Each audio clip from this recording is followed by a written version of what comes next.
Mengenal nama senjata tradisional dari 34 provinsi di Indonesia.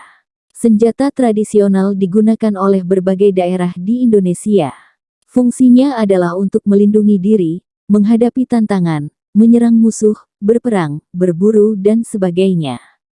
Mempelajari senjata tradisional dari 34 provinsi di Indonesia adalah cara yang baik untuk mengenal warisan budaya Indonesia. Setiap provinsi mengembangkan senjata dengan teknik pembuatan yang diwariskan secara turun-temurun.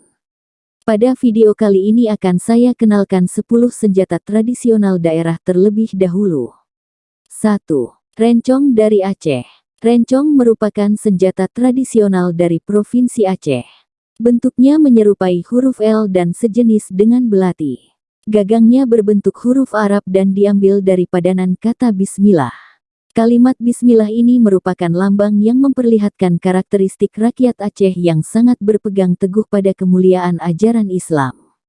Rencong mulai dipakai pada tahun 1514 sampai tahun 1528 yaitu pada masa Sultan Ali Mugayat Syah memerintah Kerajaan Aceh. 2. Hujor dari Sumatera Utara. Senjata tradisional hujor berasal dari Sumatera Utara. Senjata ini merupakan tombak yang ditemukan di suku Batak. Hujor terbuat dari logam dan digunakan untuk berburu dan berperang. Bentuk hujor menyerupai daun pipih dan memiliki panjang sekitar 25 cm dan lebar 5,5 cm. Tangkai senjata tradisional ini terbuat dari kayu dengan panjang 2 meter. 3. Pedang Jenawi dari Riau. Menurut buku Mengabadikan Riau, buku 2 antologi esai kebudayaan, pedang Jenawi adalah senjata tradisional paling populer di Riau. Pedang Jenawi digunakan oleh para panglima saat perang kerajaan. Pada zaman dahulu, hanya orang-orang yang berkuasa, dihormati, dan cerdas dapat memiliki pedang ini. Sekilas, pedang Jenawi mirip dengan pedang katana yang digunakan oleh samurai di Jepang. 4. Badik Tumbuk Lada dari Kepulauan Riau. Badik tumbuk lada merupakan senjata tradisional sejenis keris yang terdapat di Kepulauan Riau. Senjata ini digunakan untuk menikam, mengiris, dan menjajah dalam pertempuran jarak pendek. Menurut adat Riau, jika badik tumbuk lada telah ditarik dari sarungnya, maka harus ada yang ditikam, seperti benda atau binatang. Panjang senjata tradisional ini sekitar 27-29 cm. Lebar bilahnya sekitar 3,5 sampai 4 cm. Pada pangkal sarung bagian belakang terdapat ukiran tebuk tembus yang berbentuk bulat pipih. 5.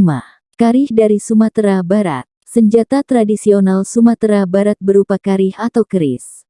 Karih biasanya digunakan oleh para pria dan diletakkan di depan pinggang. Karih termasuk senjata tikam alias tajam yang digunakan untuk alat pertahanan diri. 6. Tombak mata panah dari Jambi. Tombak mata panah dalam istilah daerah Kerinci disebut kuju. Senjata ini dibuat di daerah sungai penuh dan sampai sekarang masih diproduksi.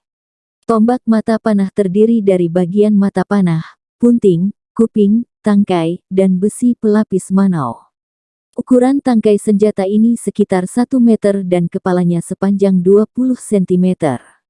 Warna tangkainya kuning dan kepala berwarna hitam. Bahan untuk membuat mata panah adalah besi pilihan yang dibakar sampai tingkat kepanasan tertentu. Bagian tangkai dibuat dari bambu atau manau. Biasanya, tombak dimandikan 2 kali dalam setahun untuk perawatan dan diasapi kemenyan. 7. Kerambit dari Bengkulu. Kerambit merupakan senjata tradisional Bengkulu yang memiliki bentuk dan penggunaan khusus. Bentuk kerambit yang melengkung hanya dapat digunakan oleh orang yang pandai bersilat.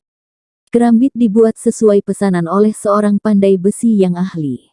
Bahan utamanya adalah besi yang mengandung baja. Ukuran panjangnya adalah 12 cm dengan lebar pangkal 2 cm. Sedangkan bagian hulu berukuran panjang 8 cm dan kerangkanya berukuran 13 cm. 8. Siwar dari Sumatera Selatan. Senjata tradisional siwar berasal dari Kabupaten Lahat, Provinsi Sumatera Selatan. Senjata ini juga dikenal dengan nama badik. Perbedaannya terletak pada punggung matanya. Badik biasanya disebut siwar punggung lurus. Siwar termasuk senjata pusaka dan saat ini sudah tidak diproduksi secara massal lagi. Hanya beberapa ahli waris dan tokoh masyarakat yang dapat membuat senjata ini. 9. Parang dari Kepulauan Bangka Belitung. Berdasarkan buku Pulau Bangka Belitung yang indah, senjata tradisional masyarakat Kepulauan Bangka Belitung berbentuk parang. Senjata ini digunakan untuk perkelahian jarak pendek. Ujung parang dibuat lebar dan berat untuk meningkatkan bobot supaya sasaran dapat terpotong dengan cepat. Parang berukuran sedang digunakan untuk menebang pohon karena ujungnya yang lebih besar dan berat. 10. Tombak atau payan dari Lampung. Tombak menurut bahasa Lampung disebut payan. Berdasarkan bentuknya, tombak dibedakan menjadi tombak panjang dan pendek. Tombak panjang adalah tombak yang memiliki gagang dari kayu berukuran lebih dari 150 cm. Sedangkan tombak pendek adalah tombak yang gagangnya tidak lebih dari 90 cm. Kedua jenis tombak memiliki mata tombak berukuran 34–40 cm.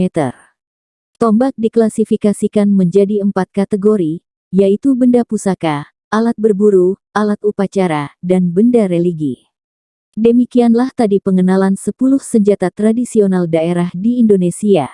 Saksikan video berikutnya yang akan mengulas senjata tradisional daerah lainnya. Semoga video ini bermanfaat. Terima kasih.